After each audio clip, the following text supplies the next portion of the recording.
I remember one of my parents had a maths tutor for me because they wanted to be amazing at maths. I'd have this tutor and he'd tell me that, he goes, the reason that you're struggling with the next question is because you're always worried about what your parents think. And that really stayed in my head. I was just like, wow, so as long as I'm trapped by what my parents think, I can actually never find the answers to the real questions of life. And it was kind of like this collation of little things that just made me think, wait a minute, having money, having fame, that just doesn't seem to add up.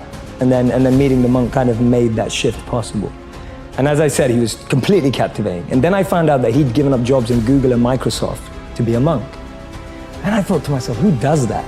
You know, he's given up everything that I'm chasing and that all my friends are chasing, but he seems happier than anyone I've ever met before. And he spoke about this incredible principle where he said that we should plant trees under whose shade we do not plan to sit. And he was speaking about this principle of selfless sacrifice. And that kind of just penetrated me right there. When he said the words selfless sacrifice, for the first time in my life, I felt a thrill about something that I'd never felt before. I thought, wow, giving up everything you have for the service of others sounds like the best thing you could possibly do. And I don't know why I had that thought, because I wasn't a spiritual kid growing up. I wasn't a religious kid growing up. I wasn't even a good kid growing up. So my point is, everything in life happens according to our time, our clock. You may look at some of your friends and think that they're ahead of you. Maybe some of them you feel are behind, but everything happens at their own pace. They have their own time and clock, and so do you. Be patient. Don't let anyone rush you with their timeline. Because as Einstein said, not everything that counts can be counted, and not everything that's counted truly counts. And this is the most important thing. I want you to be able to create meaningful, fulfilling lives for yourselves and learn how to use that to make an impact and a difference in the lives of others. That will be true success.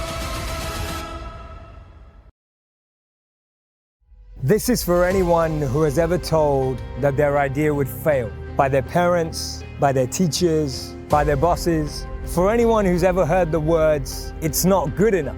The interesting thing is, those opinions didn't change the world, but the people behind the ideas did. Remember, your idea will live longer than you. And today we need these ideas more than ever. It's amazing what we can do when our passions meet a purpose greater than ourselves. So that's why we need to explore our curiosities, invest in what interests us, follow what intrigues us. Transformational ideas can come from anywhere and anyone, and that's why we're chasing genius. And often the advice I give to people today is fast forward where you are, look at yourself in 10, 15, 20 years time, and ask yourself the question, is that where I want to be? If you're in a company, look at the person who's 20 years ahead of you and ask yourself, is that where I want to be? If you're in a startup, look at where other startups have got to in similar role and go, is that where I want to be? And if the answer is no, then you need to find a new path.